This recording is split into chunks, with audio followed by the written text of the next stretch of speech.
ఉదయకాల సమయంలో ప్రభు దినము ప్రభుని ఆరాధించడానికి కూడి వచ్చినటువంటి పిల్లలందరూ కలిపి కృతజ్ఞతాస్తుతులు స్తోత్రాలు చెల్లిస్తూ వస్తున్నా.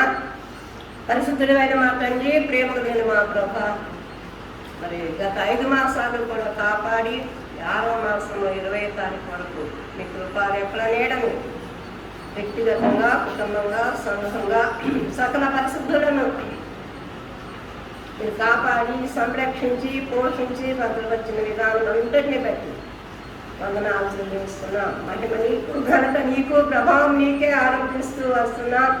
నేను తగ్గవలసింది, మీరు హెచ్చవలసిందని ఒప్పుకుంటూ వస్తున్నాను. యెహోవా నాకు చేసిన ఉపకారములన్నిటి కొరకు నేను ఆయనకేమి చెల్లించునని వ్రాయబడింది పరిశుద్ధ లేఖనాల్లో దావీదు భక్తుడు. కాబట్టి నా ప్రాణమా యెహోవాను సన్నతించుము, నా అంతరంగమున సమస్తమా ఆయన పరిశుద్ధ నామములో సన్నతించుము. ఆయన చేసిన ఉపకారములలో దేనిని మరువకము అని వ్రాయబడినది. కాబట్టి ప్రభా, మేము కూడా ఉదయకాల సమయంలో మర్చిపోకుండా యెహోవా మాకు చేసిన ఉపకారములన్నిటి కొరకు తల వంచి నమస్కారం చేస్తున్నాం. కృతజ్ఞతాస్తుతులు స్తోత్రాలు చెల్లిస్తున్నాం. ఆరాధనకు మీరే పాత్రుడవు, స్తుతులకు యోగ్యుడవు. ఇశ్రాయేలు చేయు స్తోత్రాల మీద ఆసీనుడు అంటే మా పరలోకపు తండ్రి యెహోవా మహాత్మ్యము గల దేవుడు, అధిక స్తోత్రము పొందదగిన వాడు, దేవతలందరికంటే పైనన్నవాడు, పూజార్కుడు, స్తోత్రార్కుడు అని వ్రాయబడిన నాయన. కాబట్టి మీ నామానికే మహిమ, ఘనత, ప్రభావం ఆరోపిస్తూ ఈ ప్రార్థనాకుడికి మీరే సింహాసనాసీనుడుగా ఈ నామాన్ని ఘనపరచడానికి, కీర్తించడానికి, కొనియాడటానికి, మహిమపరచడానికి తీసుకొచ్చిన కుమారులు కుమార్తెల కొరకు స్తోత్రం. ఇంకా రానటువంటి బిడ్డలందరి కొరకు మీకు వందనాలు చెల్లిస్తున్నా. ఆయా ప్రాంతాల్లో చదివిన సకల పరిస్థితుల కొరకు ఆ ప్రోగ్రాంలో ప్రభ బిడ్డలు మరి రాలేనటువంటి పరిస్థితుల్లో మరి అక్కడ చూస్తూ మీ మాటలు శ్రద్ధగా వినటానికి, ఆలోచించడానికి, హృదయంలో భద్రం చేసుకోవడానికి అటు కృప బిడ్డలందరికీ దయచేయమని, సంటి బిడ్డల కొరకు, చిన్న బిడ్డలు, సండే స్కూల్ బిడ్డల కొరకు, యవనస్తుల కొరకు, ప్రతి యజమాని కొరకు, ప్రతి కుటుంబీకుల కొరకు యేసుక్రీస్తు నామములో ప్రభా ఈ పరిశుద్ధ నామానికే వందనాలు చెల్లిస్తున్నాను. ప్రభు ప్రతి బిడ్డని బట్టి నీ కృతజ్ఞతాస్తుతులు. మా ప్రభా, నేను గొర్రెలకు మంచి కాపరిని, మంచి కాపరి గొర్రెల కొరకు ప్రాణం పెట్టును. నా గొర్రెలు నా స్వరం వింటాయి, లోపలికి వస్తాయి, బయటకు వెళ్తాయి. అవి నా చేతిలో నుంచి ఎవరు అపహరించుకునే వేళ లేదు అని వ్రాయబడినది కనుక ప్రభా, ఆ విధంగా బిడ్డలందరి కొరకు నీకు వందనాలు చెల్లిస్తున్నాం. ఈ ఉదయకాల సమయంలో పాటల్లో, వాక్యంలో, ప్రార్థనలో ఈ పరిశుద్ధ లేఖనములు ధ్యానించుకోండి. మీరు మాకు నేర్పించుకుంటున్నాను. పరిశుద్ధాత్మ యొక్క స్వాధీనంలో సమస్తాన్ని నుంచి మహిమ మీరు పొందుకోండి. యేసు ప్రశస్త నామములో వేడుకొనుచున్నాము తండ్రి, ఆమేన్. రండి పాట పాడి జయండి.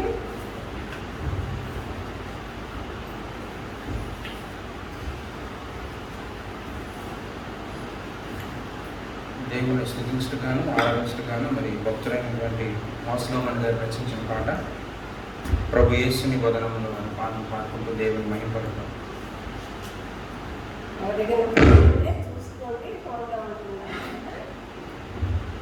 మొబైల్లో ఉన్న ఒకసారి చూసి పాడండి. ఆంధ్రప్రదేశ్ కీర్తన పుస్తకం నుంచి 675 పాట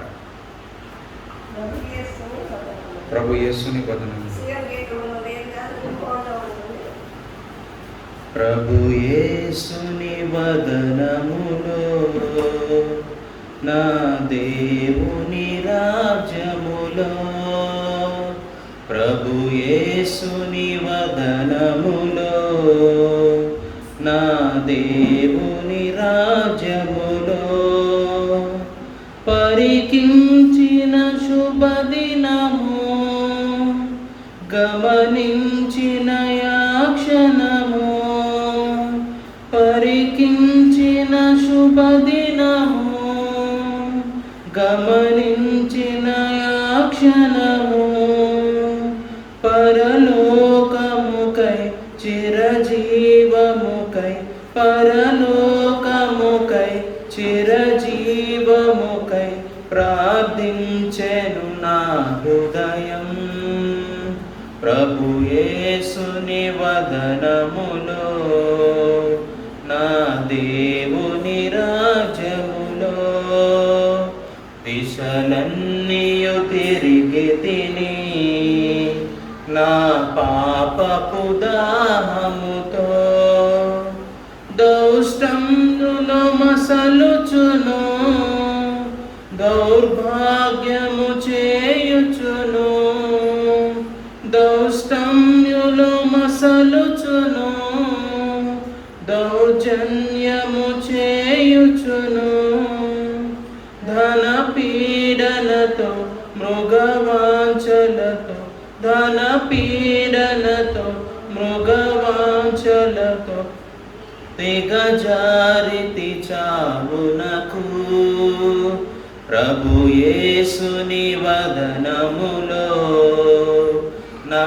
దేవుని రాజ్యములో యేసుని రాజ్యములో భువికే తెంచెడి రోజు యేసుని రాజ్యములో భువికే తెంచెడి రోజు ఈ పాపిని క్షమించి జ్ఞాపకముతో బ్రోవుమని ఈ పాపిని క్షమించి జ్ఞాపకముతో బ్రోవుమని ఇలా వేడి తిని విలపించుచును ఇలా వేడి తిని విలపించుచును ఈడేరెను నా వినతి ప్రభు యేసుని వదనములో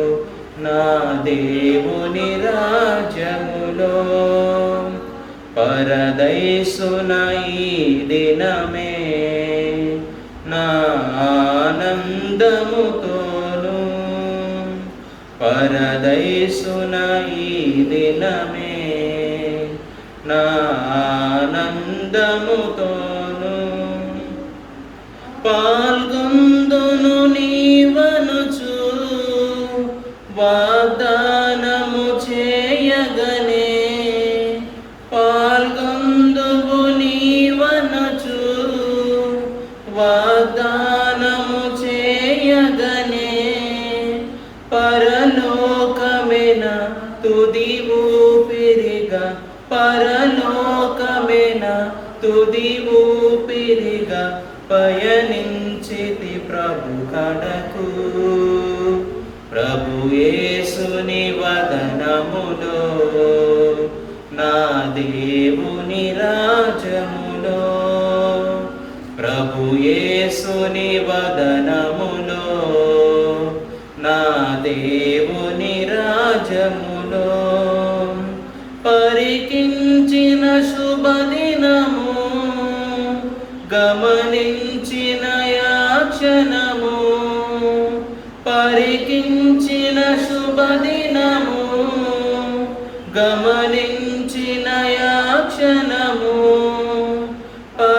పరలోకముకై చిరజీవముకై పరలోకముకై చిరజీవముకై ప్రార్థించెను నా హృదయం ప్రభు యేసుని వదనములో నా దేవుని రాజ్యములో హల్లెలూయా.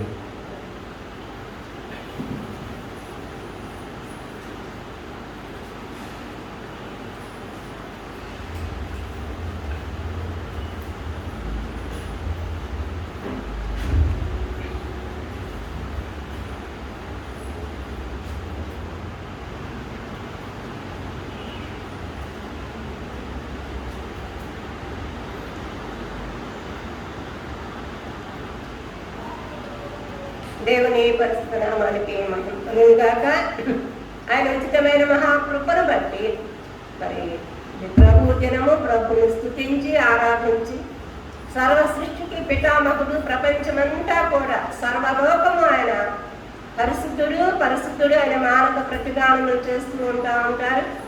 మరి పక్షులు జంతువులు మరి సర్వ సృష్టి కూడా ఆయనకు సాగిలపడి మీరు మాత్రమే పూజార్హులకు, స్తోత్రార్హులకు, ఆరాధనకు యోగ్యులు అని ఆరుగాళ్ళు మొదలుకొని పరిశుద్ధ లేఖనాల్లో ప్రకటన గ్రంథం వరకు వారు తమల వంచి కిరీటము ఆయన పాదముల చెంతపడి సాగిలపడి మ్రొక్కి పూజించి ఆరాధించారు అని వ్రాయబడి ఉంటుంది పరిశుద్ధ లేఖన భాగంలో. ఆ విధంగా మనం కూడా ఈ దినం ఆయన పూజించడానికి, ఆయన ఘనపరచడానికి, ఆయన మహింపరచడానికి అటు కృపను, అటు భాగ్యమును, అటు గొప్ప ధన్యతను ఆయన ప్రజలైనటువంటి వారికి ఆయన రాజత్వములో ఆయన యొక్క కృపలో జ్ఞాపకం చేసుకుని మనను కూడా ఏర్పాటు చేసుకుని మరి ఆయన మహిమ కొరకు మన ఈ లోకంలో ఉంచారు. మన్ను నేను స్తుతించదు, సజీవులే నిన్ను స్తుతిస్తారని పరిశుద్ధ లేఖనములో రాయబడింది. మనం కూడా ఎదుగుము, మన్నైపోయింది ఏది కూడా స్తుతించదు. కాబట్టి సజీవుడమైన మనము ఆయన నామాన్ని గొప్ప చేసి, ఆయన నామాన్ని ఒప్పుకొని, ఆయన నామాన్ని కీర్తించుకొని ఆయనప్పుడు ఆయన మందిరములో ఒక దినము గడుపుతా 1000 దినముల కంటే శ్రేష్టమని రాయబడింది. కొన్ని దినాలు మరి ఆయన మందిర ఆవరణలో దూరస్తులుగా ఉంటున్నా నేనైతే ఈ మధ్య 5 రోజులు కూడా అనేక సార్లు బాగుపడుతూ వస్తూ వచ్చాను. ఎందుకు అంటే ఆ మధ్య కూడా కొన్ని దినాలు నేను దేవుని మందిరాన్ని విడిచి వెళ్ళిపోయాను. అన్నా అయితే దేవాలయములు విడువక అని రాయబడింది. కాబట్టి విడవటం మొదలు పెట్టేసినాక అనేక దినాలు, అనేక నెలలు ఆయన సన్నిధిని మనం కోల్పోయిన వారంగా ఉంటాం.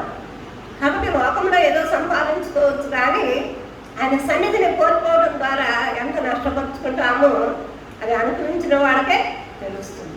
కాబట్టి రాబోయే దినముల్లో ఆ విధంగా ఆయన సన్నిధిని మనం కోల్పోకుండా నిత్యము ఆ భక్తుడు అంటారు, నేను ఎల్లప్పుడూ యెహోవాను సన్నతించగను, నిత్యము ఆయన కీర్తి నా నోట ఉన్నది. ఈనాడు పరిశుద్ధ లేఖన భాగంలో నుంచి కీర్తనల గ్రంథం 25 కీర్తన వాక్య పఠనములో మనం ధ్యానించుకుంటూ ప్రభుని స్తుతించుకుంటూ ఆ సమయాన్ని ఆయన సన్నిధిలో గడుపుతాం.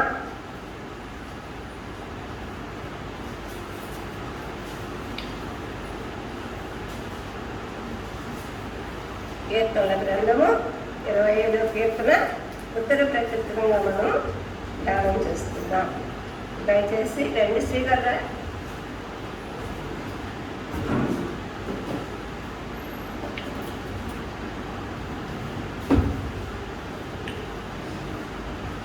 ఇరవై 25 కీర్తన నేను పరిశుద్ధ గ్రంథాలు తీసుకొని తెలుగులో అయినా ఇంగ్లీష్లో అయినా వాక్య పట్టణంలో నుంచి 25 కీర్తన 1వ వచనం మనం చదువుతాం. 2వ వచనం మీరందరూ లేచి నిలబడి చదవలసిందిగా మనం చేస్తూ వస్తున్నాం. యెహోవా నీ దిక్కులకు చూచి నా ఆత్మను ఎత్తుకొనుచున్నాను.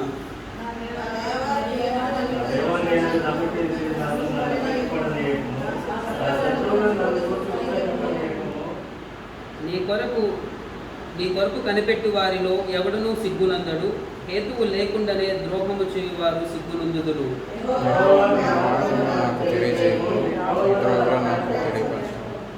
నన్ను నీ సత్యము అనుసరింపజేసి నాకు ఉపదేశము చేయుము. నీవే నా రక్షణకర్తవైన దేవుడవు, దినమెల్లా నీ కొరకు కనిపెట్టుచున్నాను. యెహోవా నీ కరుణాతిశయములను జ్ఞాపకం చేసుకొనుము, నీ కృపాతిశయములను జ్ఞాపకం చేసుకొనుము. పూర్వము నుండి ఉన్నవే కదా. నా బాల్య పాపములను నా అతిక్రమములను జ్ఞాపకము చేసుకొనుము. యెహోవా నీ కృపను బట్టి నీ దయ చొప్పున నన్ను జ్ఞాపకములో ఉంచుకొనుము. యెహోవా ఉత్తముడని యథార్థవంతుడై ఉన్నాడు, కావున తన మార్గమును గూర్చి ఆయన పాపులకు ఉపదేశించును. న్యాయ విధులను బట్టి ఆయన దీనులను నడిపించును, తన మార్గమును దీనులకు నేర్పును. ఆయన చేసిన నిబంధనలను, ఆయన నియమించిన శాసనములను కైకొని వారి విషయంలో యెహోవా త్రోవలని కృపాసత్యములై ఉన్నవి. నా పాపము బహుఘోరమైనది, నీ నామమును బట్టి దానిని క్షమింపుము. యెహోవా యందు భయభక్తులు కనబడేవాడో వాడు కోరవలసిన మార్గం ఆయన వానికి బోధించును. అతని ప్రాణము నెమ్మదిగా ఉండును, అతని సంతానము భూమిని స్వతంత్రించుకొనును. యెహోవా మర్మము ఆయన యందు భయభక్తులు కలవారికి తెలిసి ఉన్నది, ఆయన తన నిబంధనను వారికి తెలియజేయను. నా కనుదృష్టి ఎల్లప్పుడూ యెహోవా వైపునకే తిరిగి ఉన్నది, ఆయన నా పాదములను వలలో నుండి విడిపించును. నేను ఏకాకిని, బాధపడేవాడు నా వైపు తిరిగి నన్ను కరుణించు. నా హృదయ వేదనలు అతి విస్తారములు, ఇక్కడిలో నుండి నన్ను విడిపింపుము. నా బాధను నా వేదనను కనుగొనుము. నా పాపమన్నిటిని క్షమింపుము. నా శత్రువులను చూడుము, వారు అనేకులు. క్రూర ద్వేషముతో వారు నన్ను ద్వేషించుచున్నారు. నేను నీ శరణొచ్చి ఉన్నాను, నన్ను సిగ్గుపడనీయకుము. నా ప్రాణమును కాపాడుము, నన్ను రక్షింపుము. నీ కొరకు నేను కనిపెట్టుచున్నాను.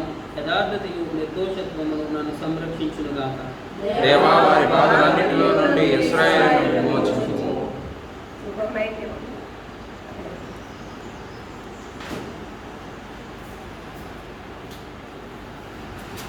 దయచేసి కూర్చున్నా.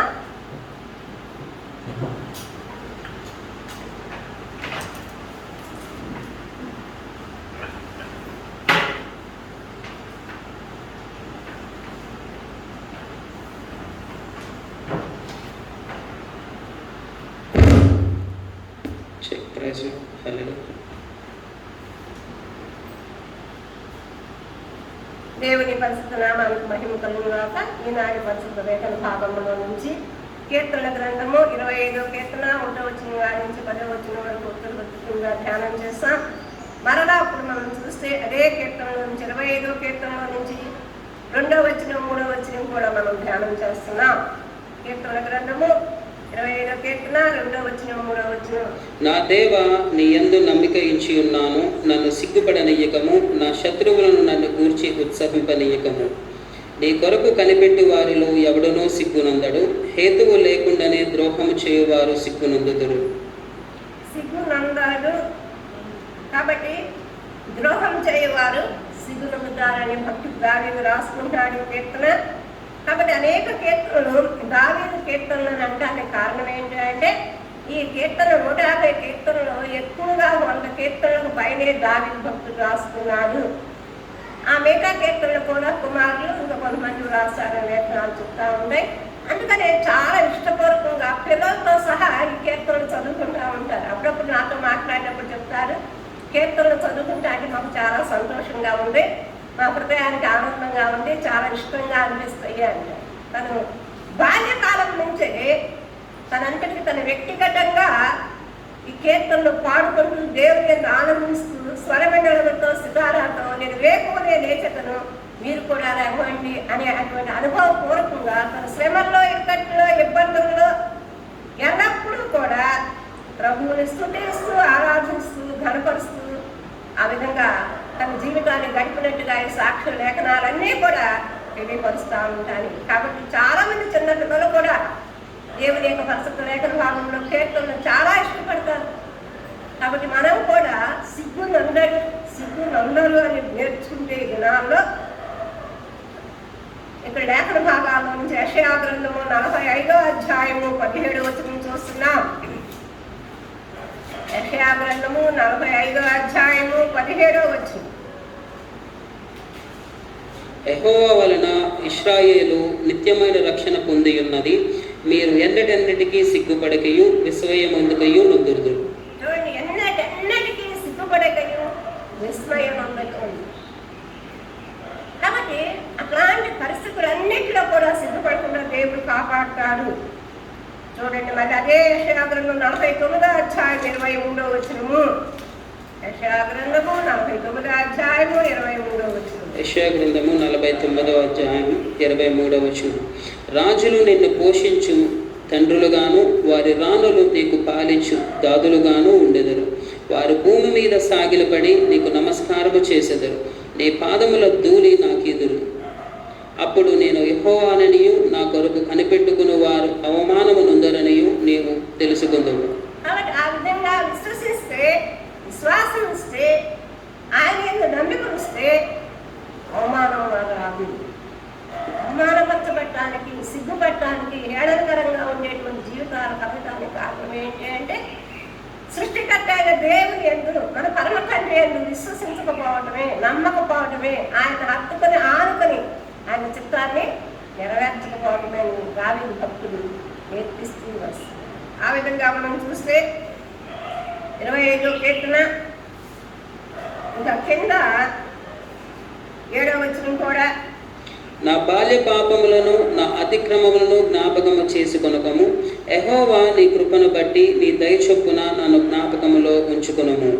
కాబట్టి బాల్యకాలంలో అనేక సార్లు చిన్న పిల్లలు వద్దని పని చేస్తూ ఉంటారు, నీళ్లు పారిపోస్తూ ఉంటారు, పడిపోతావు ఎక్కొద్దు అంటే ఎక్కుతూ ఉంటారు, పరిగెత్తొద్దు అంటే పరిగెత్తుతూ ఉంటారు. దాన్ని దేవుడు ఏం పెద్దగా ఇచ్చింది. తల్లిదండ్రులు కూడా ఏమన్నారంటే నేను ఎడవద్దని చెప్పానా, పడిపోతామని చెప్పానా, విన్నావా నా మాట, ఇప్పుడు మంచిగా ఇది బాగదు అంటూ ఉంటారు. కానీ దేవుడు మాత్రం దావీదు భక్తుడు అంటాడు, నా బాల్య పాపములను నా అతిక్రములను జ్ఞాపకము చేసుకొనకండి. నిజంగానే చేస్తాడు. మన తల్లిదండ్రులు చిన్నప్పుడు చాలా అలవాటు చేసేవాడు, చాలా గౌరవం చేసేవాడు, చాలా పనిమాల పనులు చేసేవాడు అని వర్ణిస్తూ ఉంటారు పెద్దవాడైనా కూడా. వీడికి ఇప్పుడు మంచి బుద్ధి వచ్చింది, జ్ఞానం వచ్చింది అంటూ ఉంటాడు. కానీ దేవుడు మాత్రం ఆ విధంగా పలుమార్లు మనం చేసినటువంటి పొరపాట్లు, అవిధేయతలు, అంటే మనం పడిపోతే ఆనందించడం, దెబ్బలు తగిలితే ఆనందించడం, శ్రమలో ఉంటే ఆనందించడం అవేమీ లేదు. అందుకని నేను శ్రమలో ఉన్నప్పుడు యెహోవాకు మొరపెట్టుకుని ఆ శ్రమలో నుంచి ఆయన నన్ను విడిపించలేని భక్తుడు రాసుకుంటూ ఉంటాడు. అనుభవపూర్వకంగా చెప్పేటువంటి మాటలు నేను కూడా వింటూ ఉంటాను. ఈ యొక్క జీవిత యాత్రలో చాలామంది పిల్లలు పడిపోతే అంటారు, ఇప్పుడు మంచిదైంది అంటారు. అయ్యో పాప పడిపోతే మంచిదైంది అంటే వద్దు వద్దు అని ఎన్నోసార్లు చెప్తున్నా ఆయన వాడు వింటలేదు. రండి, నిజంగానే చూస్తే వాడికి ఏం తెలియదు, గట్టిగా నడిస్తే పడిపోతాం అనేసి. ఆ విధంగా నేర్పించుకుంటూ వస్తూ ఉంటారు. కొన్ని దినాల తర్వాత, కొన్ని సంవత్సరాల తర్వాత వాడి పాదములు స్థిరపడతాయి. పరిగెత్తకూడదని, నెమ్మదిగా నడవాలని ఆ విధంగా నేర్చుకుంటూ వస్తూ ఉంటారు. కాబట్టి మన వ్యక్తిగత జీవితంలో, మరి ఆధ్యాత్మిక జీవితంలో మనం కూడా అనేక సార్లు ఆ యొక్క పాపం అనే మాటని లేఖనాలు ఏం చెప్తూ ఉంటాయంటే ఆజ్ఞను అతిక్రమించడము, విధేయత చూపించకపోవటము, హద్దు మేరటము, దాటి వెళ్ళిపోవటము, చేయొద్దని పని చెయ్యి. అంటే ఇంకా పాపం అంటే ఏదో భయంకరమైనటువంటి పరిస్థితి కాదు. అది ఎందుకోసం అంటే అది నీ మేలు కొరకే, నా మేలు కొరకే. ఆ ద్వితీయోపదేశకాండంలో దేవుని యొక్క వాక్యాలు చెప్తా ఉంటే నేను అనుకుంటాను, నా మేలు కొరకేనంట అవన్నీ. మరి నీ మేలు కొరకే నువ్వు పడిపోతావని, నువ్వు శ్రమల పాలవుతావని, ఇక్కట్లు పాలవుతావని, అవమానాలు పాలవుతావని, నిందల పాలవుతావని, అటువంటి ఇబ్బందుల్లో పడిపోకుండా ఉండే నిమిత్తము ఈ ఆజ్ఞలు మనం కూడా చూస్తూ ఉంటాం. ఆ రోడ్ల మీద రెడ్ సిగ్నల్, గ్రీన్ సిగ్నల్, హద్దు మీరి దాటకూడదు, యాక్సిడెంట్ అవుతుంది, ప్రమాదం అవుతుంది. నీ మీద కొరకే, నా మీద కొరకే ఈ ఆజ్ఞలన్నీ ఉంటా ఉంటాయి. అందుకనే భక్తులు తన జీవితంలో యెహోవా నీ కృపను బట్టి నీ దయ చొప్పున నన్ను జ్ఞాపకంలో ఉంచుకోను అంటారు. కాబట్టి ఆయన దయ చొప్పున నన్ను జ్ఞాపకంలో ఉంచుకున్నాడు. కాబట్టి అనేక పొరపాట్లు, ఆయన స్తుతించకపోవడం, ఆయన చేసిన ఉపకారంలో నేను ఈ మధ్య నెల రోజులు పిల్లలందరితో ఈ విషయాలు మాట్లాడుతూ వస్తున్నాను. మర్చిపోతా ఉన్నాం ఆయన చేసిన ఉపకారాలన్నీ. మనము మధ్యలో తలంచం, ఈరోజు రేపటికే మర్చిపోతాం, ఈ క్షణాన్ని చేసింది మరో క్షణాన్ని మర్చిపోతా ఉంటాం. అందుకే భక్తుడు ఆ విధంగా రాస్తున్నాడు, యెహోవా నాకు చేసిన ఉపకారములన్నిటి కొరకు నేను ఆయనకేమి అట్లా పాటలు కూడా కడతా ఉంటాను. కాబట్టి ఈ ఉపకారం అనేది అనుక్షణము, ఆయన అనుదినము మన భారాన్ని, మన భవిష్యత్ విషయంలో అట్లా భరిస్తూ, మేడతో మనల్ని నింపుతూ, తృప్తిపరుస్తూ, ఒంటె బరువు దీవెనలు నీ వీపున. కాబట్టి ఆయన పడిపోమంటే నేను వద్దంటే ఆగడానికి పడిపోయావు కాబట్టి నేను లేవనెత్తడాను.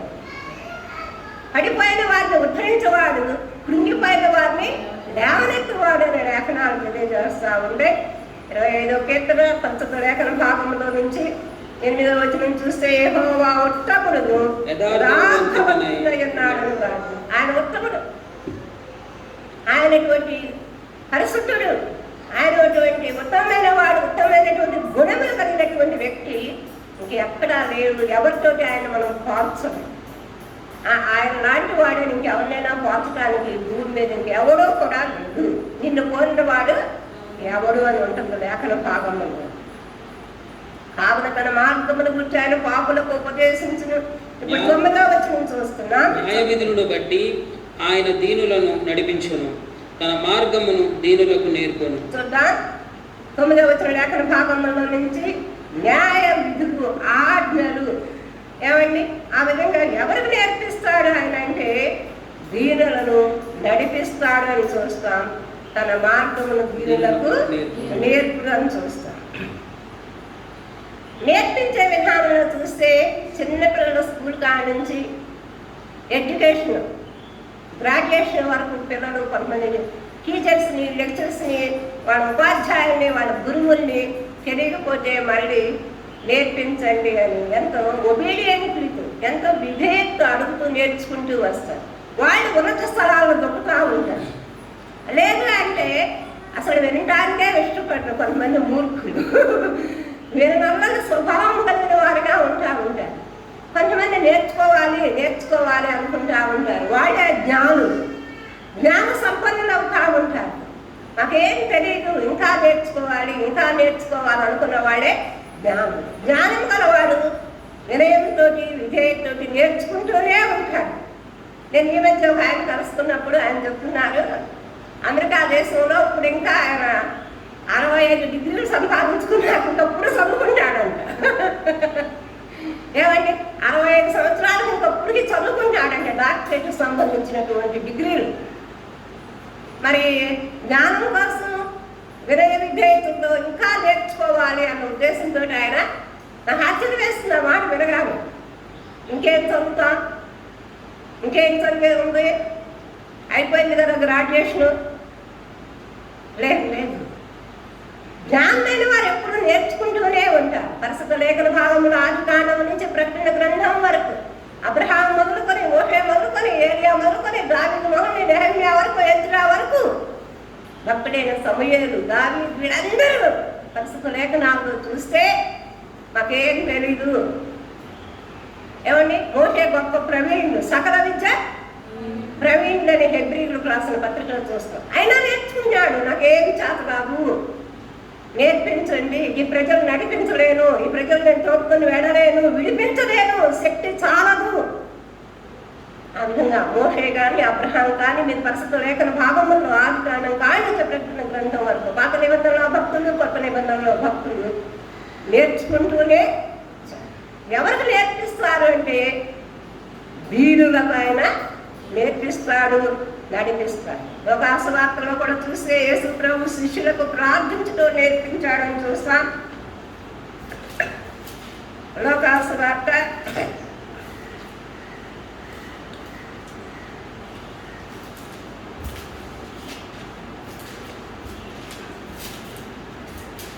11వ అధ్యాయము 1వ వచనము.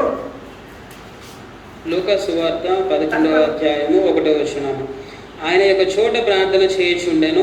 ప్రార్థన చాలించిన తరువాత ఆయన శిష్యులలో ఒకడు, ప్రభువా, యోహాను తన శిష్యులకు నేర్పునట్టుగా మాకును ప్రార్థన చేయ నేర్పమని ఆయన అడిగాను. కాబట్టి నేర్పమన్నప్పుడు యోహాను తన శిష్యులకు ప్రార్థన చేయడం నేర్పించారు. ఆ విధంగా చాలా మంది వాళ్ళకి చూస్తున్నట్టు అడుగుతూ ఉంటారు, వాళ్ళు పొడిగిస్తుంది. లేకపోతే శిష్యులకు తీసుకున్నటువంటి ఆ గురువుల దగ్గర ఆ విశ్వాసులు అట్లా నేర్పించమని అడుగుతూ ఉంటారు. కాబట్టి అప్పుడు నేర్పించారు యేసు ప్రభు శిష్యులకు ప్రార్థించండి. మనం పాట కూడా పాడతాం. ఏమని పాడతామండి? ప్రార్థన వినేది పావనుడా, ప్రార్థన మాకు నేర్పు.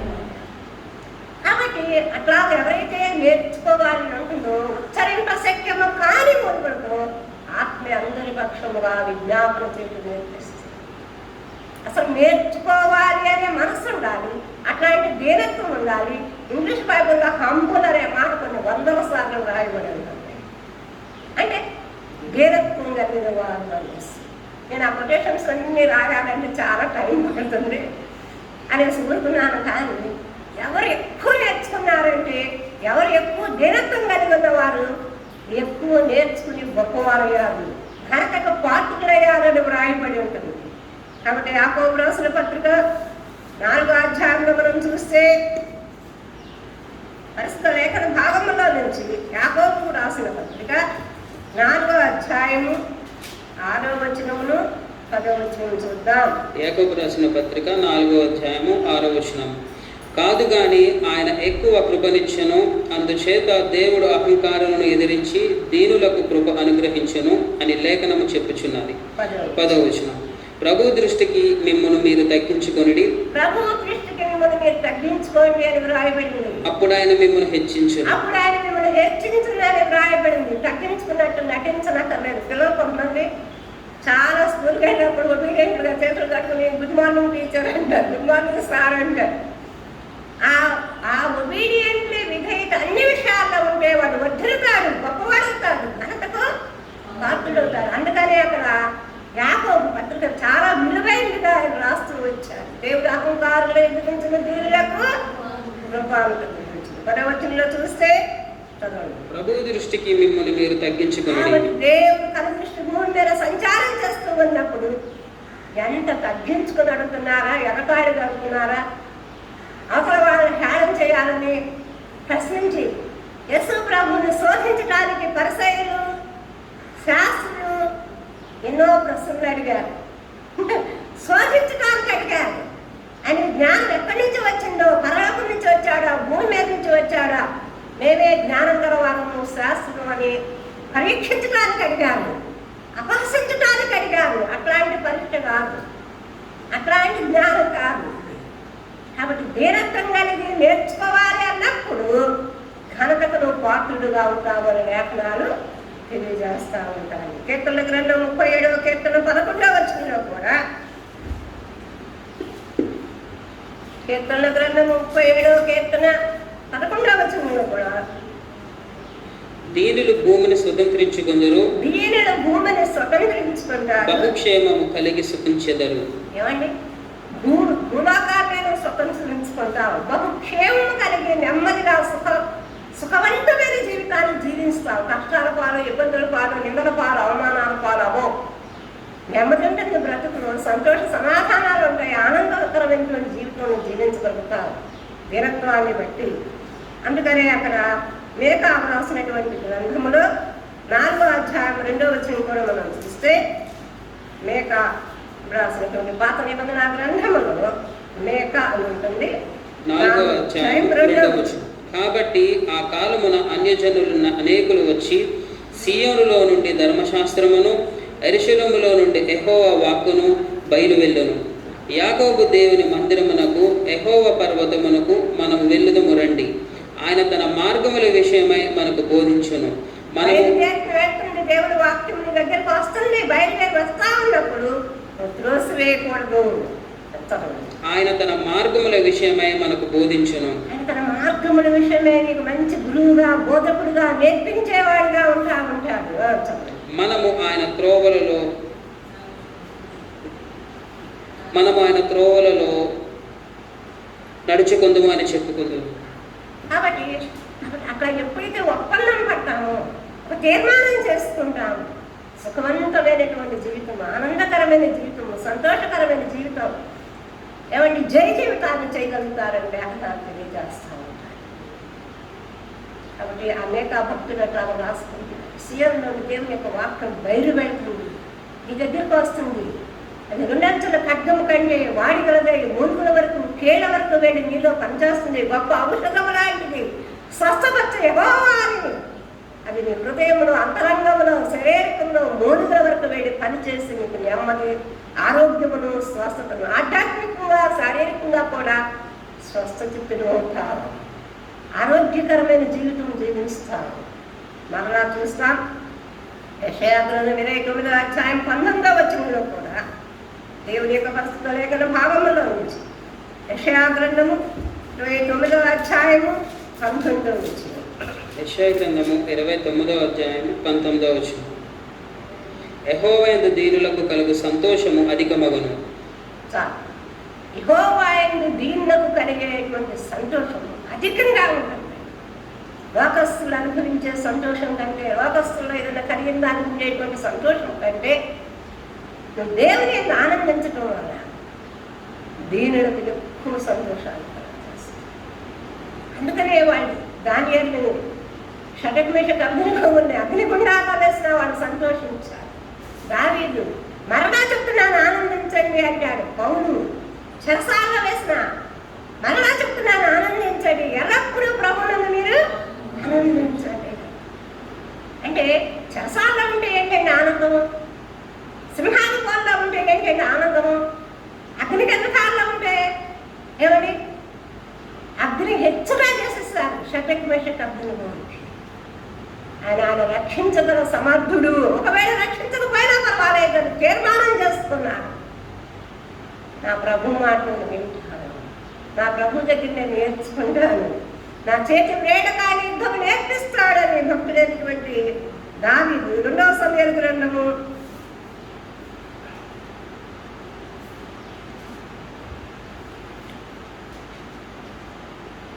5వ అధ్యాయము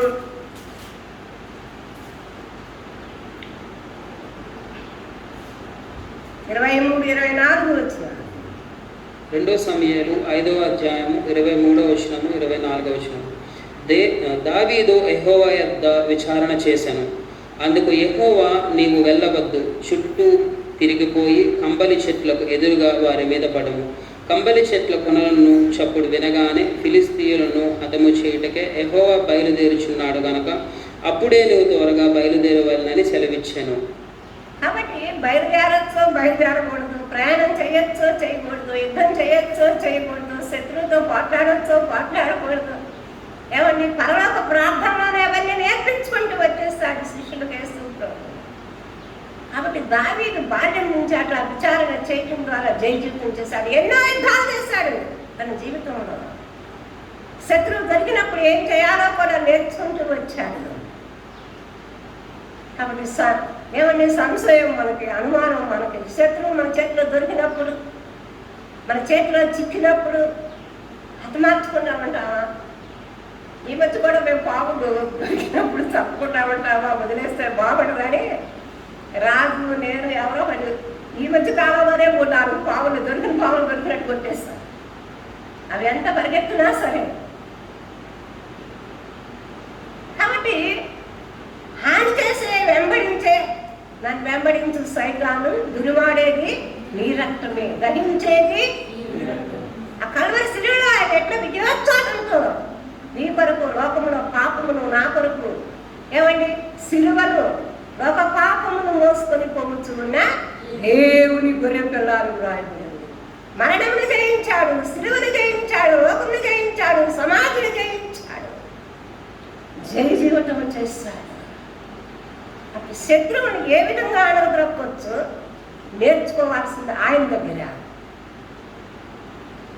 కాబట్టి మనం నేర్చుకునే విధానంలో దినత్వం కలిగి ఆయన మన గురువు అని, నేర్పిస్తాడని, ఆ పాటను మనం నడిపిస్తాడు అని. చూడండి, స్తుత్యారాధన పాట పుస్తకంలో ఫలం ఒకటే ఉంటుంది. 34వ పాట నడిపిస్తాడు అని ఉంటుంది. ఆ పల్లవి ఒకటే పాడతాం. నడిపిస్తాడు నా దేవుడు, శ్రమలోనైనా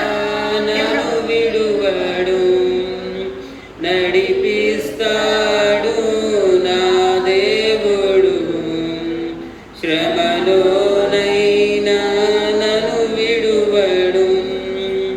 అడుగులు తడబడిన అలసటపై పడిన, అడుగులు తడబడిన అలసటపై పడిన, చేయి పట్టి వెన్ను తట్టి చక్కని ఆలోచన చెప్పి, చేయి పట్టి వెన్ను తట్టి చక్కని ఆలోచన చెప్పి, నడిపిస్తాడు నా దేవుడు, శ్రమలోనైనా నన్ను విడువడు. కాబట్టి ఆ విధంగా మనం వెంటనే పాడుకోవడం కాదు, భక్తుడు పాడుకుంటాడని మనం కూడా పాడుకోవడం కాదు. అనుభవపూర్వకంగా వాళ్ళ జీవితాల్లో వాళ్ళు ఆ మోషే ఏంటి, అహరోన్ ఏంటి, మీ అన్నం తోడుగా ఇస్తాను, అహరోన్ని నేను నోటి మాంద్యం గలవాడను అని ఉపమాకారంలో చూస్తాను, నేనేం చేయలేను అన్నప్పుడు అట్లా తోడుగా ఉంటాడు, నడిపిస్తాడు, జై జీవితం చేయడానికి. ఘనతగా పాత్రుడుగా కొన్ని లక్షల మంది ప్రజల్ని నడిపించేవాడుగా, గొప్ప నాయకుడుగా మోషేని నిర్మించాడు అన్నాడు. అప్పుడు యేసు ప్రభువును వెంబడించినటువంటి అనేక మంది భక్తులు వాడి యొక్క జీవిత చరిత్రను చదువుతా ఉంటే లక్షలాది మంది ప్రజలను ప్రభువు దగ్గరికి వాళ్ళు నడిపించిన వారిగా ఉంటున్నారు. నా యందు విశ్వాసంతో వారు నాకంటే గొప్ప కార్యాలు చేస్తారు, శక్తి సంపన్నులుగా చేస్తారు, సర్వాధికారం కలిగినటువంటి దేవుడు ఆయన దక్షిణ హస్తం కింద దీనులంతా మనం వంటలు నేర్చుకుంటే ఎవరు దీనుడై ఉంటాడో, ఎవరు విరిగినై ఉంటాడో వాని యొక్క నేను నివాసము చేస్తాను లేఖనాలు తెలియజేస్తూ ఉంటాను. చూద్దాం. 2 సమూయేలు గ్రంథం 5వ అధ్యాయము 23-24 చూసినట్టుగానే 22వ అధ్యాయము 35వ వచనంలో కూడా దావీదు భక్తుడు మాట్లాడాడు. 2 సమూయేలు గ్రంథము 22వ అధ్యాయము 35వ వచనము. నా చేతులకు యుద్ధము చేయ నేర్పువాడు ఆయనే, నా చేతులకు యుద్ధము చేయ నేర్పువాడు ఆయనే.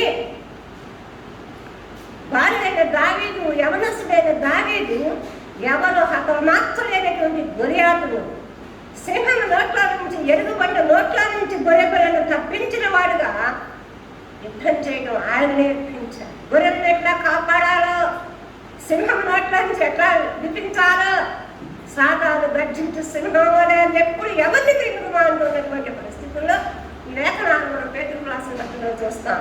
నీ కుటుంబస్తుల కొరకు, నీ పిల్లల కొరకు ఎట్లా విడిపించాలో దావీదు నేర్చుకున్నాడు.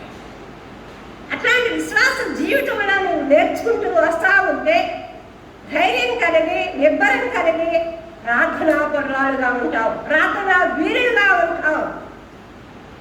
ఆ ప్రార్థన గొప్ప కార్యాలు చేస్తుంది. నువ్వు దీర్ఘం కలిగి విశ్వసించి ప్రార్థిస్తా ఉంటే నువ్వు కూడా అనేక మందిని సింహము నోట్ల నుంచి, వెలుగుబట్టు నోట్ల నుంచి, అగ్ని గంధకాల నుంచి విడిపించడానికి శక్తి సామర్థ్యములు కలదానిగా దేవుడు వాడుకుంటాడు. యెహోవా చేతిలో ఒక భూషణ కిరీటముగాను రాజకీయ మకుటముగాను దేవుడిని ఉంచుతాడని లేఖనాలు తెలియజేస్తాడు. పరిశుద్ధ జనమ, సకల పరిశుద్ధులారా, దేవుని యొక్క లేఖనాల్లో మనం చూస్తూ ఉంటే నీ చేతి వేళ్లకు యుద్ధము నేర్పు అంటే పట్లాడమనా, ఏమంటే కర్ర వెళ్ళాడమనా, లేకపోతే కర్ర తిప్పుతా ఆడుతూ ఉంటారు. చాలా మంది పిల్లలకు అది నేర్పిస్తారు. నేర్పిస్తున్నారా లేదు నాకు తెలియదు కానీ కబడ్డీలో ఏమండి ఆ కర్ర తిప్పడం నేర్పిస్తారు. కొట్లాటకు వెళ్ళినప్పుడు అవసరానికి దగ్గర ఎక్కడ కర్ర పెట్టి కొడతారు. అది కాదండి యుద్ధం. చేతి వేళ్లకు యుద్ధము, సాష్టాంగ పట్టము, రొక్కుపై చేయటము, మోకాళ్ళు వంచటము, 2 చేతులతో నమస్కారం, అన్ని పరిస్థితులకి నువ్వు తల వంచి నమస్కారం చేయటమే నీ చేతి వేళ్లకు యుద్ధము నేర్పిస్తా. అంతనే లేఖనాలలో చెప్తాను. కాబట్టి కర్రలాటకు బంధించడం కాదు, ఏమంటే ఇంకేదో దేనికో బంధించి నేర్పించడం కాదు. 3 సంవత్సరాల పిల్లల కానించి చాలామంది ప్రైజ్లాట్ చెప్పమని, పెద్దవాళ్ళు కనపడితే నమస్కారం చెప్పమని, వారి చేత దీవెన పొందుకోమని చెప్తాను. అందుకని సౌలు దావీదు నేర్చుకునే విధానాన్ని బట్టి నువ్వు నాకు చేసిన ఉపకారానికి దేవుడు రాజుగా ఉంచుతాడు అన్నాడండి. శత్రువు దీవించాడు. ఎవరైనా శత్రువు దీవిస్తాడు? వాడు పాడైపోవాలనుకుంటాడు, వాడు తప్పగా చచ్చిపోవాలనుకుంటాడు. కానీ దావీదు యుద్ధం నేర్చుకున్న విధానాన్ని చూసి సిగ్గుపడి నువ్వు నాకు చేసిన ఉపకారానికి దేవుడిని ప్రత్యుపకారం చేసి నిన్ను రాజుగా చేయగాక, నువ్వు సర్వకాలము జీవించుగాక. మీరు ఆ లేఖనాలు చదువుకుంటే తెలుస్తుంది. సౌలే జీవించాడు దావీదుని. అందుకనే 23వ కీర్తనలో అంటాడు, ఏమంటాడు? భగవానే నువ్వు నాకు భోజనం సిద్ధపరిచావు, నూనెతో నా తల ఎండినావు. ఏమండి? ఆ యొక్క శత్రువైన భోజనం సిద్ధపరిచావు. పరిశుద్ధాత్మ దేవుడు అట్లాగ లేఖనాలు మనం కూడా తెలుసుకుని నేర్చుకుని మన చేతి వేళ్లకు యుద్ధం చేయడం. చాలా మంది ప్రార్థించేటప్పుడు చేతులు కింద పెట్టుకోను, పక్కన పెట్టుకోను, జేబుల్లో పెట్టుకోను, ఎక్కడో పెట్టుకోను. దాన్ని భక్తి తల వంచి నమస్కారం చేస్తూ వస్తున్నాడు. బాల్యం నుంచే తన చేతి వేళ్లతో ఎంత చక్కగా స్వరమండలమా, సితారా, మేల్కొనివి వాయించాలి. అందుకని ఆ చేతి వేళ్లకు యుద్ధం నేర్చుకున్నాడు. హతమార్చాడు గొలియాతుని. సైన్యం చేయలేనటువంటి పని, రాజులు చేయలేనటువంటి పని ఈనాడు నీవు కూడా దేవుడు ఏర్పాటు చేస్తుంది. ఒక ప్రత్యేకమైన జనంగా ఉండటానికి నిన్ను పిలుచుకోండి. నిద్రపోవడానికి తిండి కోసం కాదు. ఏమండి? నిద్రపోవడానికి తిండి కోసం కాదు. ఏమి తిండివా? ఏమి త్రాగుమా, ఏమి ధరించుకున్నామా అందుకోసం కాదు దేవుడు నిన్ను పిలిచింది. నిన్ను పిలిచిన వాడు నమ్మదగిన వాడు, అంతవరకు నిన్ను తొట్టిల్లకుండా కాపాడి నిన్ను కూడా గొప్ప జయ జీవితం చేసి ఎవడు జయించు వారిని నాతో కూడా సింహాసనం మీద కూర్చుండనిచ్చాడు. కాబట్టి లోక సంబంధమైనటువంటి ఆహారము, తిండిపోతనము, త్రాగుబోతనము, నిద్రపోతనము ఏమండి అట్లాంటివి కాదు. చాలా భయంకరమైన పరిస్థితుల్లో లోపం ఉంటుంది. దేవుని యొక్క పరిస్థితుల లేఖన భాగంలో నుంచి లోకాసు సువార్త 22వ అధ్యాయము యేసు ప్రభు ప్రార్థన చేసిన విధానం మనం చూస్తే లోకాసు సువార్త 22వ అధ్యాయము 39వ వచనం నుంచి 43వ వచనం. లోకాసు వార్త 22వ అధ్యాయం 39వ వచనం నుండి 43వ వచనం వరకు. తరువాత ఆయన బయలుదేరి తన వాడుక చొప్పున ఒలీవ కొండకు వెళ్ళగా శిష్యులను ఆయన వెంట వెళ్ళిరి. ఆ చోటు చేరి ఆయన వారితో మీరు శోధనలో ప్రవేశించుకుంటున్నట్లు ప్రార్థన చేయడని చెప్పి వారి యొద్ద నుండి రాతివేత దూరం వెళ్ళి మోకాళ్ళూని, తండ్రి, ఈ గిన్నె నా యొద్ద నుండి నీ చిత్తమైతే తొలగించును, అయినను నా ఇష్టము కాదు, నీ చిత్తమే సిద్ధించునుగాక అని ప్రార్థించాను. ప్రార్థించే వాడుక, ప్రార్థించే అలవాటు ఉంది యేసు ప్రభువుకి. అదే దావీదు భక్తుడికి కూడా. ఉదయమునే నీ కృప కొరకు నేను కనిపెట్టుకుని ఉంటున్నాను. ప్రతి ఉదయం ఆయన కృప కొరకు కనిపెట్టుకున్నాను, ప్రతి రాత్రి సాములు ఆయన కృప కొరకు కనిపెట్టుకుని ఉంటాను. అందుకనే శోధనలో పడిపోకుండా మెరుగుగా ఉన్న మన శిష్యులు పదేసార్లు మీరు ప్రార్థించండి ప్రార్థించండి అని నేర్పించుకుంటూ వచ్చారు. ఆయన ప్రార్థన చేస్తూ వచ్చారు. మనం కూడా ఇంటి యజమానురాలు, తండ్రి ప్రార్థించడం, మనం మోకరించడం, మన కుటుంబ ప్రార్థన చేయడం, మన ఉపవాస ప్రార్థన చేయడం, మన మధ్య ఉన్నటువంటి కుటుంబీకులు, మన మధ్య ఉన్నటువంటి పిల్లలు, మన ప్రార్థన జీవితము, మనం మోకాలేయడము, మనం నమస్కరించడము, మనం ఆరాధన చేయడము, ప్రభువుని ఘనపరచడం వాళ్ళు చూసి ఫాలో అవుతూ ఉంటారు. జాయి మధ్య మా దగ్గర ఉన్నప్పుడు అలా తాతగారు 12 గంటలు 12 గంటలు వేసి 5 గంటలు 6 గంటల సేపు ప్రార్థిస్తూ వచ్చారు. ఎవరైనా ఇంట్లో ఉంటే దేవుని మందిరంలోకి వచ్చి ప్రార్థిస్తూ వచ్చారు. పదే సార్లు ప్రార్థిస్తూ వచ్చేవారు. ఎవరికి ఏమి విన్నపాలు తీసుకొచ్చినారని చెప్పి. కాబట్టి మన ఇంట్లో పిల్లలు మనలో పుట్టినటువంటి అట్టి సాక్ష్యము మనం కూడా శిష్యులు ప్రార్థించాలి. అందుకనే వాడు కూడా మానక ప్రార్థిస్తూ వచ్చారు. ఏమండి, సహవాసము, రొట్టె విరుచుట, ప్రార్థన, అంతేకాదు అపోస్తల కార్యక్రమంలో ఆ విధంగా లేఖనాలు చెప్తా ఉంటాను. 4 పనులు మనం చేయాలి. కాబట్టి లేఖనాల్లో మనం చూస్తే ఈ విధంగా ప్రార్థించినప్పుడు ప్రార్థన ఆలకిస్తాడు, ప్రతిఫలము దయచేస్తాడు. కాబట్టి నువ్వు ప్రార్థించడంలో నిర్లక్ష్యంగా, లెక్కలేనితనంగా, వివేకం లేకపోవడం, దీనత్వం లేకపోవడం అనమాట. ప్రార్థించలేదు అంటే, నేను ప్రార్థించలేదు అంటే గర్వం అన్నమాట. గర్వంతో ఉన్నవారే ప్రార్థించరు, దీనంగా ఉన్నవారు ప్రార్థిస్తూ ఉంటారు. అందుకే ఆయన దీనులకు కృప అనుగ్రహించారు. యోహాను సువార్త 11వ అధ్యాయం పరిశుద్ధ లేఖన భాగంలో యోహాను సువార్త 11వ అధ్యాయం 42వ వచనం మనం చూస్తాం. యోహాను సువార్త 11వ అధ్యాయం 42వ వచనం. నీవు ఎల్లప్పుడూ నా మనవి వినుచున్నావని నేను ఎరుగుదును గాని నీవు నన్ను పంపితవని చెప్పు నిలిచి ఉన్న ఈ జన సమూహము నమ్మునట్లు వారి నిమిత్తమై వారి నిమిత్తమై ఈ మాట చెప్పుతున్నాను.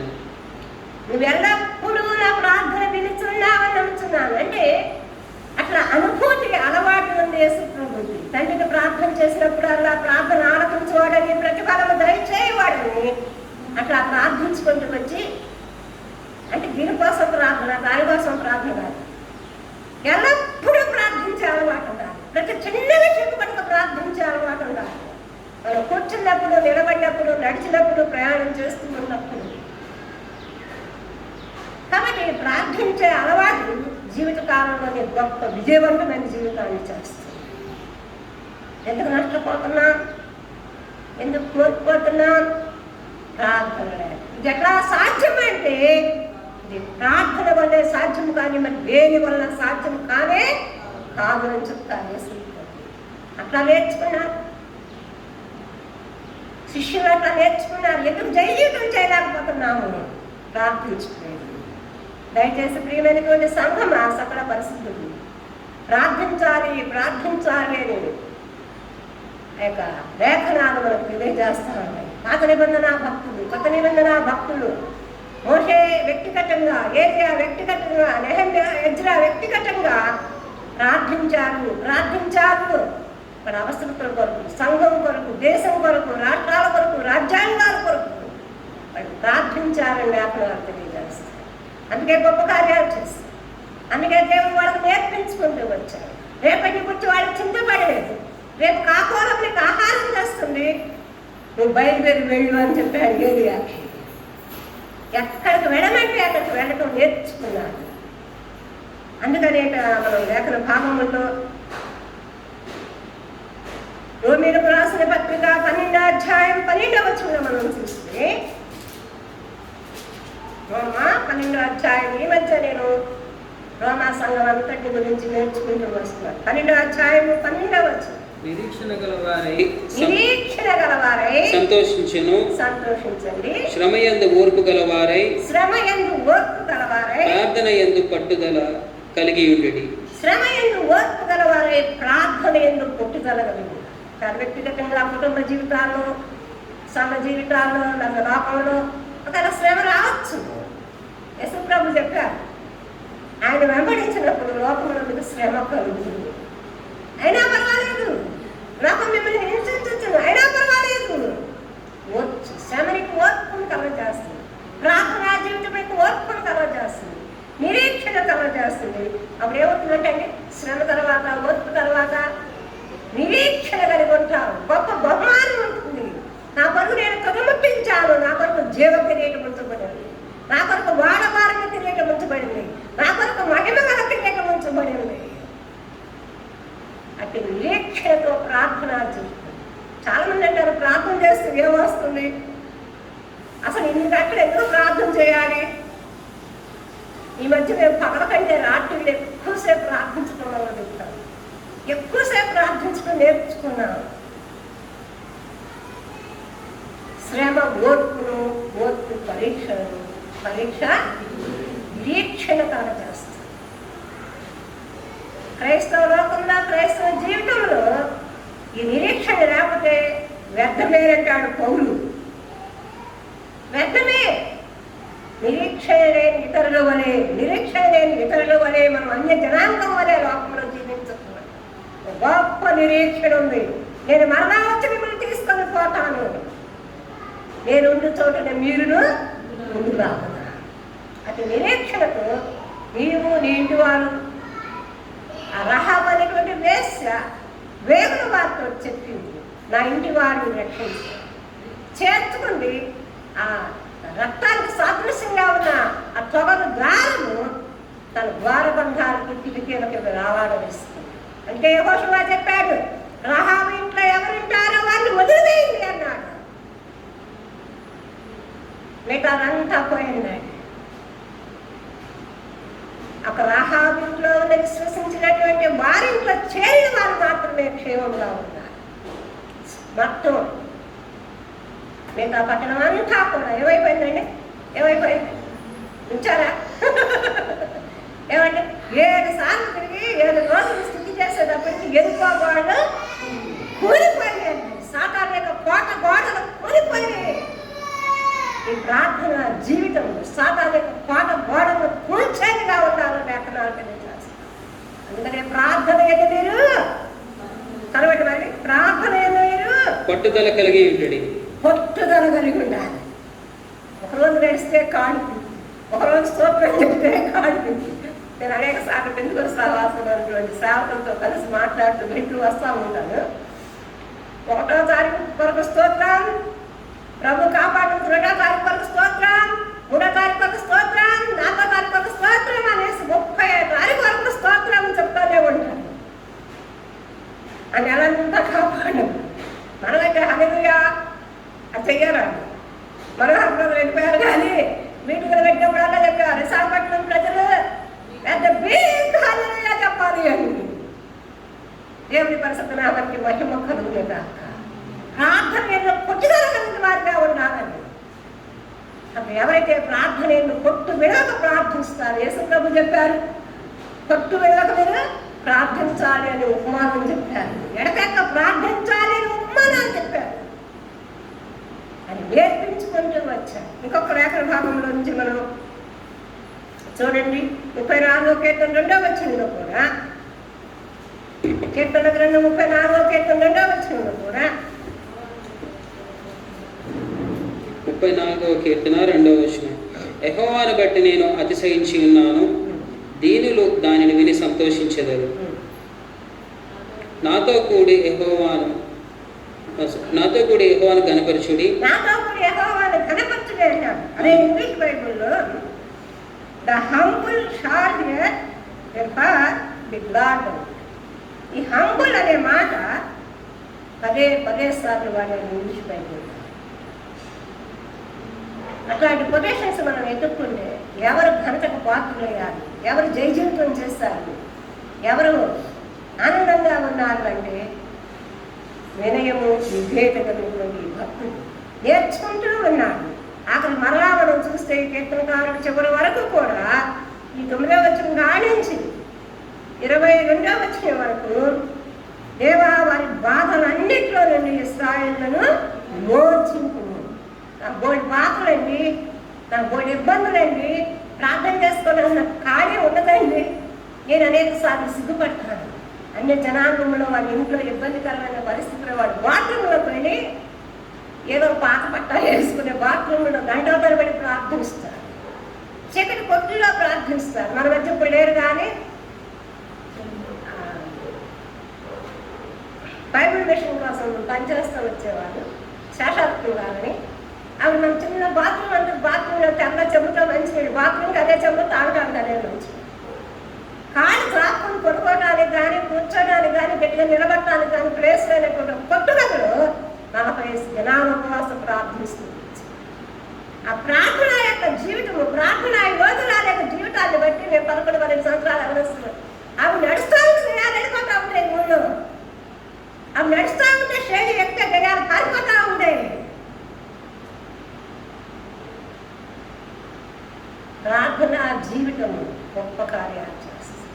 మనం చూస్తాం దేవుని మందిరంలో అటుపక్క ఇటుపక్క ఎవరొస్తున్నటువంటి కూర్చునే వాళ్ళ వైపు నేను పెట్టాను, పురుషుల వైపు స్త్రీల వైపు కూడా. వాడు ఎన్నేసి గంటలు ప్రార్థించారు, 16 గంటలు, 18 గంటలు, 12 గంటలు, మంచుల్లోనూ చీకటి గదుల్లోనూ. భక్తులైనటువంటి వారు ప్రార్థన జీవితాన్ని బట్టి గొప్ప కార్యాలు చేశారు అని మనం చూస్తాం. కాబట్టి ప్రార్థన నేర్పిస్తూ వస్తుంది. మరియమ్మ ప్రార్థన చేసిన పాదాల చెంత కూర్చొని నేర్చుకుని వచ్చింది కాబట్టి ఆరాధన చేసింది. చనిపోయిన తన తమ్ముడిని ఏమండి మృతులను సహితము లేపుటకు దేవుడు శక్తిమంతుడని అబ్రహాం నేర్చుకున్నాడు, మరియమ్మ నేర్చుకుంది, అన్నా నేర్చుకుంది. మృతతుల్యమైనటువంటి గర్భంలో నుంచి ఒక బాలుని సమయాన్ని దేవుని ఇంటికి సమర్పించింది. గొప్ప ఇశ్రాయేలు అంతటి ప్రవక్త ఎవరూ లేరు. అక్కడ మనం చూస్తే గాదు మొదలుకొని యెరూషలేము వరకు చాలా ప్రాంతాల వరకు ప్రఖ్యాతి చెందిన వాడిగా ఉన్నాడు సమూయేలు. సమూయేలు మాట రాజుల వరకు నెరవేరింది. భక్తుడైన సమూయేలు ఏం చెప్తే అడిగినేవాడు రాజులు. అన్న ఆరాధన చూస్తామా మనం, మరియమ్మ ఆరాధన, యేసు ప్రభు యొక్క తల్లి, ఎలిజబెత్ యొక్క ఆరాధన, భక్తుల యొక్క ఆరాధన అంతా కూడా ప్రార్థన, విశ్వాసము, నిరీక్షణ జీవితాన్ని బట్టి వారు ఆరాధించారు, ఘనపరిచారు, కొనియాడారు, పూజించారు. నీ వంటి పరిశుద్ధ దేవుడు ఎవడును కూడా లేడు అన్నారు. మనం కూడా ఈరోజు ఆ విధంగా లేఖల భాగాల్లో ఈ యొక్క భక్తుల యొక్క జీవితాల్లో న్యాయ విధులను బట్టి ఆయన దీనులను నడిపించను, తన మార్గములు దీనులకు నేర్పు. ఒకవేళ మనం ప్రార్థన చేయడం రాకపోవచ్చు, ఎన్ని సంవత్సరాల వయసు వచ్చినా, ఎన్ని సంవత్సరాల నుంచి మనం బిలీవర్స్గా ఉందా ఆయన సన్నిధానంకు ధీరత్వంగా వచ్చి నేర్చుకోవాలనే ఒక ఉద్దేశం ఉంటే, నేర్చుకోవాలి అనేటువంటి ఒక తలంపు ఉంటే, అటువంటి ధీరత్వం కలిగిన దాని బట్టి ఇప్పుడేనను మా ఎవరి పరిశుద్ధులైనటువంటి బిడ్డలారా, సకల పరిశుద్ధులారా నేర్చుకుంటే నీ జీవితం ధన్యకరమైంది. నేర్చుకుంటే నీ జీవితము దీవెనకరంగా ఆశీర్వాదకరంగా ఉంటుంది. నడిపిస్తాడు. ఎక్కడ కూర్చోవాలో, ఎక్కడికి వెళ్ళాలో, ఎట్లా జయజీవితం చేయాలో ఆయన నీకు నేర్పించి నడిపిస్తాడు. ఆయన పారాటే నేనే మార్గమును సత్యమును జీవమునైనా అన్నాడు. అప్పుడు ఆయన అనుసరించి, ఆయన వెంబడించి, ఆయన వెనకాలే మనం నడుస్తూ ఉంటే నేను ఎప్పుడు ఆ విధంగా కోరుకుంటూ వస్తాను. పరిశుద్ధాత్మ తండ్రి, నేను నాతో ఉండండి, మీతో పాదాయి నేను నడుస్తూ ఉంటాను, మీరు నాకు నేర్పించుకుంటూ రండి. నేను కీర్తన ధ్యానం చేసేటప్పుడు కూడా ఆ మాట పద్మాత నాకు నేర్పించుకుంటూ రండి అన్నప్పుడు నడిపిస్తాను, నేర్పిస్తాను అని 2 మాటలే దేవుడు నాకు వాగ్దానం చేస్తూ ఇచ్చాను. అట్లా మాట్లాడుతూ వస్తూ ఉంటాను, అడుగుతూ వస్తూ ఉంటాను. అడుగునే నీకు ఇవ్వబడును, వెనుకునే నీకు దొరుకును, తట్టుడి నీకు తీయబడును. ప్రార్థన కలుపు కట్టుతూ ఉండాలి. ఆయన తీసే వరకు సిగ్గుమారి మాటి మాటికి నేను న్యాయం చేకూర్చిన నేను త్వరగా న్యాయం చేస్తున్నాను. నేను ఏర్పరచుకున్నటువంటి బిడ్డలు దివారాత్రులు మొరబెడతాయి. ఆ మాట యోహాను సువార్త 18వ అధ్యాయంలో ఉంటుంది. విసుగక ప్రార్థించమని చెప్పడానికి ఉపమానం ఆయన చెప్పి, నేను ఏర్పరచుకున్నటువంటి బిడ్డలు దివారాత్రులు మొరపెడితే నేను త్వరగా న్యాయం చేకూరుస్తాను. ప్రార్థన చేయడానికి నిర్లక్ష్యము, గర్వము, అవివేకంతో మానివేస్తే దేవుడు త్వరగా న్యాయం చేకూరుస్తాడు. సిగ్గుమారి మాట వాడికి అడిగితే, తలుపు కట్టా ఉంటే, ప్రార్థిస్తూ ఉంటే, ఆరాధిస్తూ ఉంటే, కనపరుస్తూ ఉంటే ఆయన మహింపరచబడతారు. ఆయన స్థుతులకు ఆరాధనకు పాత్రుడుగా ఉంటాడు. ఆయన యొక్క ఘనతలో మహిమలో నాతో కూడా వీరిని కూడా ఏకం చేయమని తండ్రికి ప్రార్థిస్తూ ఉంటాను. నేను నువ్వు ఏకమైన రాదు 17వ అధ్యాయం ప్రార్థన అంతా. దయచేసి మనం కూడా కొద్ది సమయం తల వంచి తీర్మానం చేసుకుని ప్రభుని స్తుతించి ఆరాధించుతాం. ఈ గొప్ప ధన్యకరమైన జీవితం దేవుడి దినం మనకు కూడా ఆనందించాలి. ఇక దూరంగా దగ్గరగా ఉన్న చెదరైన సకల పరిస్థితులకు కూడా దేవుడు ఆ విధంగా నడిపించుకుంటారు. కొద్ది సమయం మన ఆరాధనలో గడిపి మన ఆరాధన గురించుకున్నాను.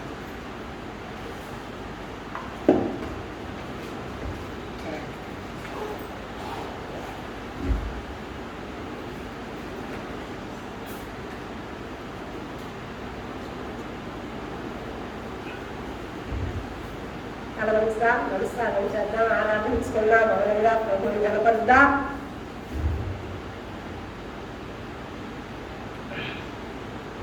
సర్వసృష్టికి ఆధారం, సర్వోన్నతుడు తండ్రి అయినటువంటి దేవుని దగ్గర నుంచి పరలోకపు మహిమను మించి భూమి మీదకు వచ్చి సాత్వికుడుగాను దీనుడుగాను వచ్చి శ్రమలు, అవమానాలు, నిందలు భరించి సిగ్గులు నా కొరకు మీ ప్రాణాన్ని అర్పించి చేసినటువంటి నా తండ్రి, మీరు ప్రార్థన నేర్చుకుంటూ వచ్చారు, నేర్పించుకుంటూ వచ్చారు, వాడికి చొప్పున ప్రార్థిస్తూ వచ్చారు, ఘనతకు పాత్రులుగా అయ్యారు. అన్ని నామముల కన్నా పైన తీయబడి అందుకే. కాబట్టి ప్రభు మీరు మాత్రమే ఆరాధనకు పాత్రులు, మీరు మాత్రమే స్థితులకు యోగ్యులు. ఈ దినమున మేము కూడా తల వంచి మీకు నమస్కారం చేస్తూ, చపల పరిశుద్ధులు కూడా మీకు తల వంచి నమస్కారం చేస్తున్నారు, ఆరాధిస్తున్నారు. సర్వలోకము నీ మహిమతో నింపబడి ఉన్నది. భూమి పునాదులు కదులుతాయి, గడప కమ్మలు కదులుతాయి, సృష్టి యావత్తు నేను స్థుతించి ఆనందిస్తూ ఉంటే మేము కూడా ఆనందిస్తున్నాం. మేమందరూ ఆనందంగా వచ్చేది, నీ ప్రజలతో వచ్చేది, నీ పరిస్థితులతో వచ్చేది ప్రభు. నీ సన్నిధి ఎంత ఆనందిస్తుంది, నీ మహిమను మేము గణపరుస్తుంది. సమస్త మహిమ ఘనత ప్రభావం నీకే ఆలోచిస్తుంది. యేసుక్రీస్తు నామములో సమర్పిస్తున్నాము తండ్రి.